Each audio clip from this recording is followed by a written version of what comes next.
7월 15일 화요일 전원독회 3일 기도회를 찬양 부르시고 기도하고 시작하겠습니다.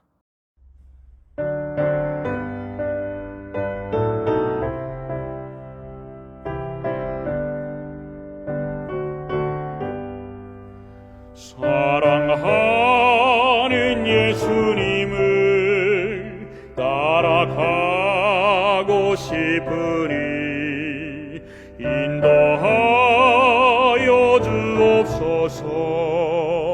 어디든지 가리나 날 위하여 법의 피를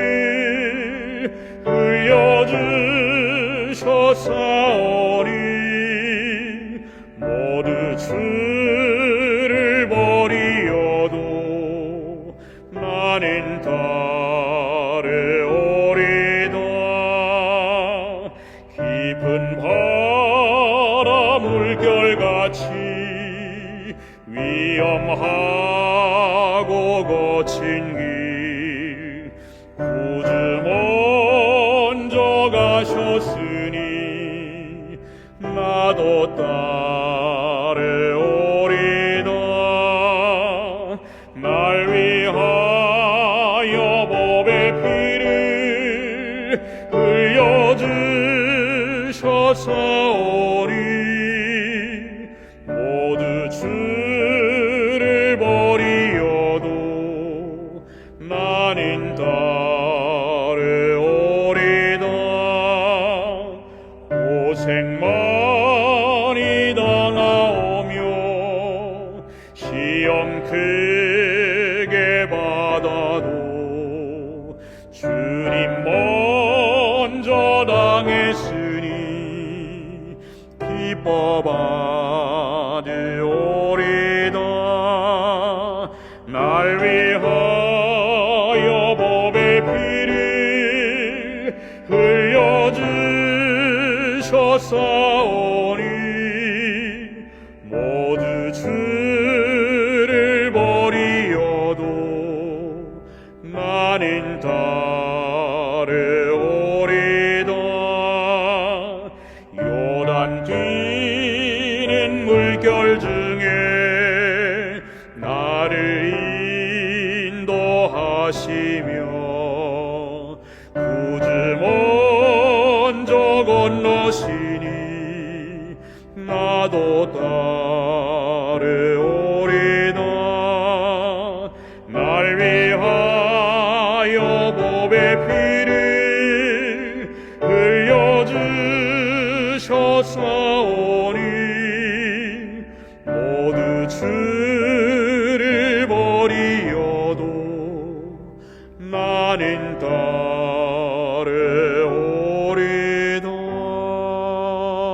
따르오리다.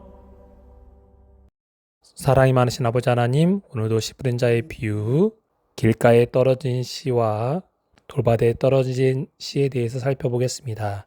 오늘 말씀을 전하는 저와 모든 성도님들에게 주의 은혜가 함께하여 주시기를 사랑 많으신 예수 그리스도의 이름으로 간절히 기도합니다. 7월 15일 화요일 전원독회 3일 기도회 씨 뿌린 자의 비유 두 번째입니다. 오늘은 씨를 뿌린 자의 비유 두 번째 시간으로 마태복음 13장 3절, 18절, 19절에 있는 말씀을 먼저 같이 읽겠습니다. 예수께서 비유로 여러 가지를 그들에게 말씀하여 이르시되 씨를 뿌리는 자가 뿌리러 나가서 그런즉 씨 뿌리는 비유를 들으라. 아무나 천국 말씀을 듣고 깨닫지 못할 때는 악한 자가 와서 그 마음에 뿌려진 것을 빼앗나니 이는 곧 길가에 뿌려진 씨라고 말합니다. 13장 3절에서는 씨라고 이야기합니다. 씨를 농부가 뿌리러 나갔습니다. 그러나 13장 19절에서는 이 씨 뿌리는 비유에 대해서 이 씨가 천국 말씀이라고 해석합니다. 첫 번째, 길가에 떨어졌습니다. 그런데 이 씨는 정말 길가로 떨어졌을까요? 더러는 길가에 떨어짐에 새들이 먹었다라고 얘기합니다. 농부가 밭에 뿌릴 때 길가라는 말은 헬라어로 바라텐 호돈입니다. 이를 직역하면 길을 따라가 됩니다. 밭고랑 사이를 만들어진 길을 가리킵니다. 이 길은 무사람들의 발길에 단단하고 반질반질하게 다져진 것을 말합니다. 이 길가에 떨어졌다는 것은 밭, 고랑 사이에 난 사람이 밟는 그곳입니다. 원래 밭인데 사람이 밟아서 단단해진 그 땅에 농부가 씨를 뿌렸을 때 떨어졌다는 것입니다. 13장 19절은 천국 말씀을 듣고 깨닫지 못한 때는 악한 자가 와서 그 마음에 뿌려진 것을 빼앗나니 이는 곧 길가에 뿌려졌다라고 말합니다. 밭인데 단단해진 밭인 것입니다. 어떤 말씀이 주어졌냐가 중요한 게 아닙니다. 이 말씀을 받고 받아들이냐 받아들이지 않느냐에 따라서 그 사람에게 영향을 미치냐 미치지 않느냐가 좌우되는 것입니다. 천국 말씀을 듣고 마음밭이 단단해져 있으면 깨닫지 못할 때 악한 자가 와서 빼앗는다고 말씀하신 겁니다. 히브리서 3장 13절은 오직 오늘이라 일컫는 동안에 매일 피차 권면하여 너희 중에 누구든지 죄욕으로 완고하게 되지 않도록 해라. 매일매일 밭을 갈지 않으면 완고하게 된다라고 이야기합니다. 마음밭이 굳어져 버린 것입니다. 원래 부드러운 밭이 밟아서 단단해져 버린 것처럼 이기적인 목적과 죄악적인 방종으로 인해서 강팍하게 되어진 것입니다. 그러면 하나님 말씀이 그 사람에게 들어오더라도 받아들이지 못하는 것입니다. 실무교훈 44쪽에는 그들의 영적 기능은 마비되어 말씀을 들어도 깨닫지 못한다. 이미 마음속에 거절하는 마음이 있었기 때문에 자신에게 하신 말씀인 줄 깨닫지 못한 것입니다. 자신의 부족함도 깨닫지 못한 것입니다. 예수님의 사랑도 알지 못하는 것입니다. 은혜로운 기별이 나하고는 상관없는 것처럼 그냥 간과해 버리기 때문입니다. 새가 얼른 와서 주워 먹어버린 것처럼 하나님의 말씀이 우리 마음에 뿌려지지만 뿌리를 내리기도 전에 사단이 가져가 버리는 것입니다.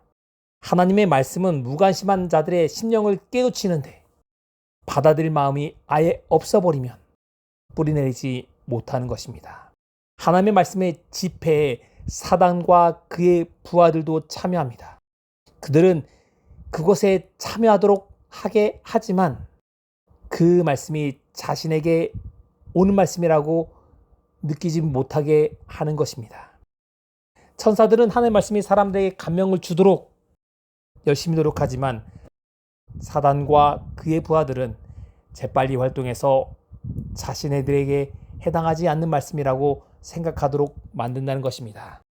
하나님의 영의 역사를 끊임없이 사단은 방해합니다. 하나님의 사랑이 영혼들을 이끄시는가 반면에 사단은 마음에 감동을 주지 않도록 하는 것입니다.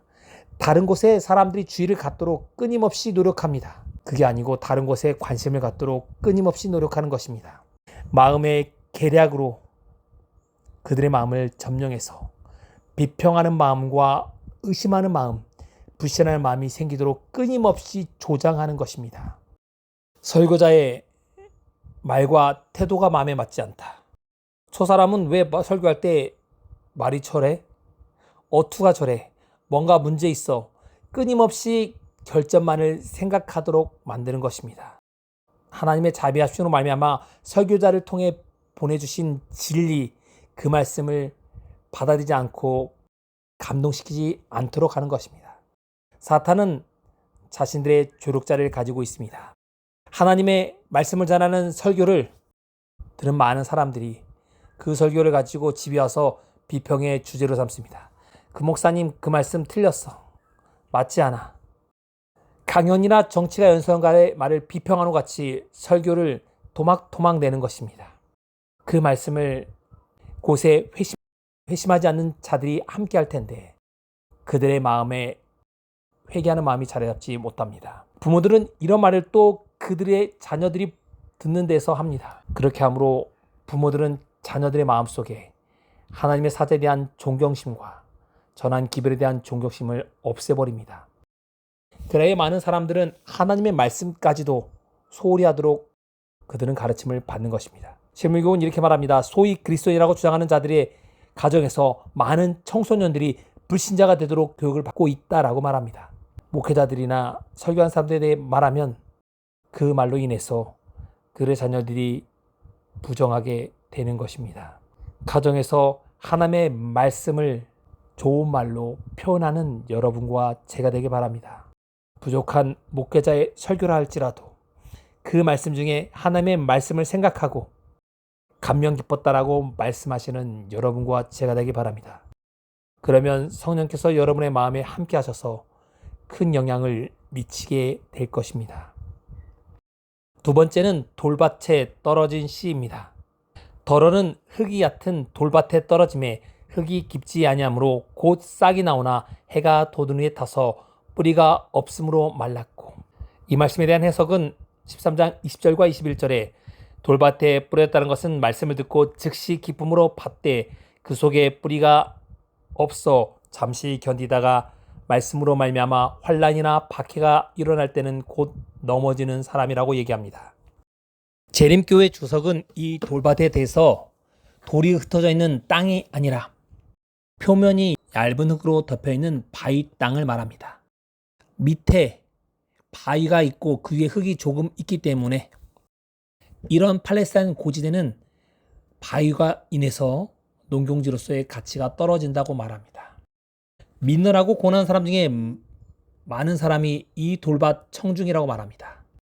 땅 속에 깔린 바위처럼 흙이 얕기 때문에 바닥에 깔린 단단함으로 인하여 그들의 죄가 얼마나 흉악한지 깨닫지 못하는 사람. 이 사람들은 겉으로 볼 때는 신자처럼 보이지만 믿음이 피상적인 사람들을 말합니다.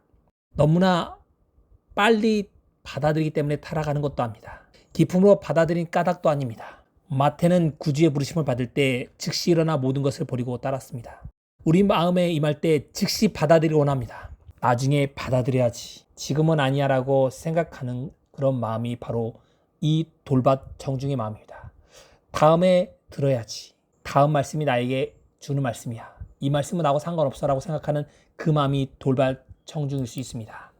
죄인 하나가 회개하면 하늘에서 회개한 것 없는 의인 99을 인하여 기뻐하는 것보다 더한다고 말씀하십니다.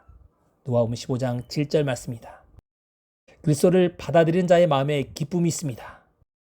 이 돌밭에 뿌려진 씨의 비유에 의한 것처럼 하나님의 말씀을 즉시 받습니다. 그렇지만 이것을 위해 희생할 마음은 없습니다.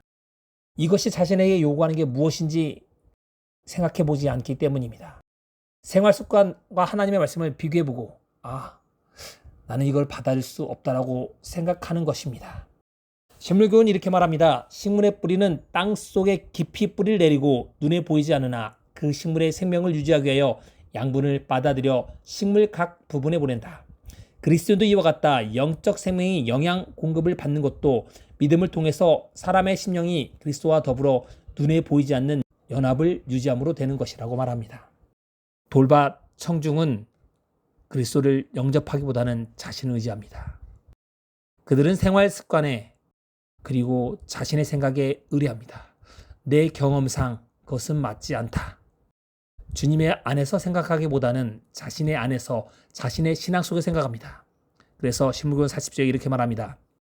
이러한 사람들은 그 속에 뿌리가 없다. 왜냐하면 그들이 그리스도와 연결되어 있지 않기 때문이라고 말합니다. 그리스도와 연결되어 있지 않는 바로 그 사람들은 뿌리가 내려지지 않은 사람들입니다. 뜨거운 여름 햇볕은 튼튼한 곡식은 강하게 합니다. 잘 익게 만듭니다. 그러나 뿌리가 깊지 못한 곡식은 시들어 버립니다. 뿌리가 없는 사람은 잠시 견디는 것처럼 보이지만 환난이나 핍박이 일어날 때는 넘어집니다. 많은 재림교인들이나 교인들이 겉으로 볼 때는 믿음이 있어 보이지만 시험이 닥치면 그 사람의 믿음의 진정한 본심이 드러나게 됩니다. 많은 사람은 복음을 받아들입니다. 죄에서 구원을 얻기보다는 고통을 피합니다. 종교가 저의 고난과 시련에서 벗어나게 해줄 거라고 생각하지 않습니다. 종교에 기쁘지만 어려움이 있을 때 무너져 버립니다. 여러분과 저는 그런 분들이 아니기를 바랍니다. 생활이 순조롭게 진행될 동안은 열심히 신앙합니다. 그러나 불문과 같은 시험이 어려운 시험이 당하게 되면 엎드러집니다. 그리스도를 위하여 받은 능력을 견디지 못합니다. 하나님의 말씀이 그들이 품고 있는 어떤 죄를 지적하면 그들은 몹시 기분 상하고 화를 냅니다. 요한복음 6장 60절은 이렇게 말합니다. 제자 중 여러 사람이 듣고 말하되 이 말씀은 어렵도다. 네가 들을 수 있느냐라고 말합니다. 변화를 가져오기보다는 눈앞의 불평과 시련만을 보고 예수님의 제자가 되기를 포기한 예수님에게 다가왔던 많은 사람들과 같습니다. 부자 간원가도 같습니다.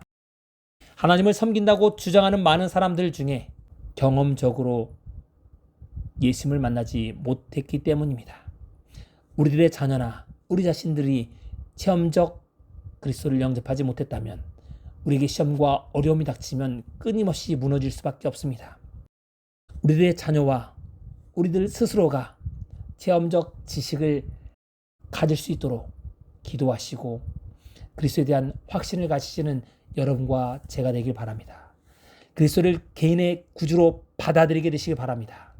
살아계신 구주와 개인적인 관계를 맺지 않으면 우리의 품성은 선천적인 결함과 후천적인 결함으로 인해서 그리스도를 받아들이지 못하게 될 것입니다. 많은 사람들이 하나님께로부터 멀리 떨어나 있다는 것을 의식하고 있습니다. 자신과 자신이 죄에 대하여 종이 되었던 사실도 알고 있습니다. 그러나 이러한 상태를 개선하고자 노력하거나 애를 쓰고 있지 않습니다. 자신을 십자가에 못 박지도 않습니다. 자신을 그리스도의 손에 맡겨야 합니다.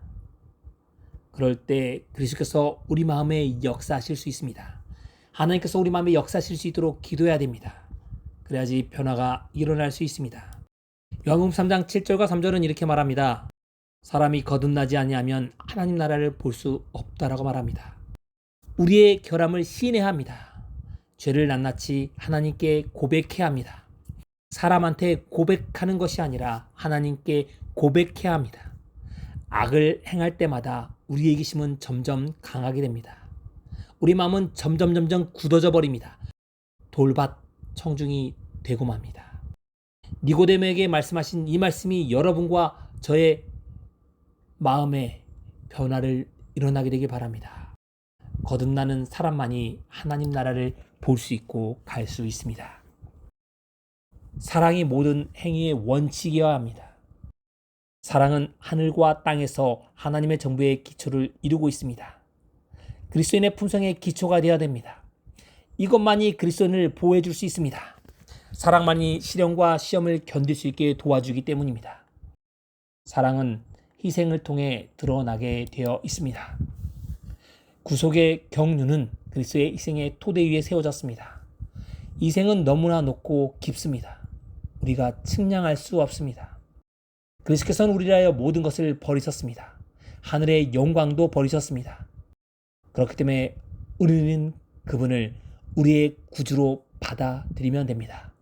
그러면 그분께서 구주를 영접한 모든 사람들 위하여 주저없이 희생하실 것입니다. 그렇게 될 때 우리들은 구주의 영예와 영광을 생각하는 하늘 시민들이 될 것입니다. 우리가 만일 예수를 사랑한다면 우리는 그를 위해 살게 될 것입니다. 하나님께 감사 헌금을 드리는 일에 주저함이 없을 것입니다. 하나님의 일을 위해 일하는 것에 기뻐하게 될 것입니다. 그 일은 몹시 가벼운 일이 될 것입니다. 고통과 수고와 희생을 자처하게 될 것입니다. 인류의 구속을 위해 그분의 열망을 우리도 가지게 될 것입니다. 그분이 느끼셨던 영혼에 대한 부드러운 간언을 우리도 느낄 수 있게 될 것입니다. 이것이 바로 그리스도를 사랑하는 그리스도인들입니다. 우리는 여기에 미치지 못한다면 기만입니다. 진리의 이론이나 제자라고 공언한다고 해서 그들이 구원받을 수 없습니다. 우리는 온전히 그리스도의 것이 되어야 됩니다. 그리스도께 속하지 않는다면 그분께서 우리를 구원해 줄 수 없습니다. 그리스도인의 생에 있어서 목적의식이 약해지고 갈망이 늘 변하는 것은 우리가 전심을 다하여 그분을 섬기고 있지 않기 때문입니다. 우리 자신과 그리스도를 겸하여 섬기려는 노력은 결국 우리로 돌밭 청중이 되게 만드는 것입니다. 그러한 사람은 시험이 이를 때 견디지 못하고 튕겨져 나가게 될 것입니다. 우리가 하나님의 말씀을 들을 때 길가나 돌밭에 있는 청중같이 되지 않게 되기를 간절히 바랍니다. 우리의 마음밭에 길가가 있다면 밭을 갈아 엎게 되길 바랍니다. 돌밭에 있다면 그 돌들을 골라내게 되길 바랍니다. 오늘도 이 말씀으로 인하여 은혜 받는 모든 성도님 되시기를 간절히 바랍니다. 이 말씀을 듣는 모든 성도님 가정에 하나님의 복이 충만하시기를 바라면서 말씀을 마치겠습니다. 3일 기도의 기도 제목을 말씀드리겠습니다. 첫 번째, 오늘의 말씀이 내 삶에 적용되도록 기도해 주시기 바랍니다. 두 번째, 교회 한우들을 위해서 이수자 사님, 그리고 이명자, 주계원 장님 건강을 위해서 함께 기도해 주시고, 주재원 장님의 회복을 위해서 기도해 주시고, 김유미 사모의 회복을 위해서도 함께 기도해 주시기 바랍니다. 세 번째, 우리 전원동교회 전교인 패스파인더 활동을 위해서 함께 기도해 주시기 바랍니다. 네 번째는 본부지구 장마붕예가 7월 18일 금요일과 7월 19일 안식일 오후에 있습니다. 우리 봉은현 목사님을 모시고 있으니 이 장마붕예가 잘 진행될 수 있도록 기도해 주시기 바랍니다. 마지막으로 개인이 가지고 계시는 기도 제목으로 음악이 마칠 때까지 기도하는 시간을 갖겠습니다.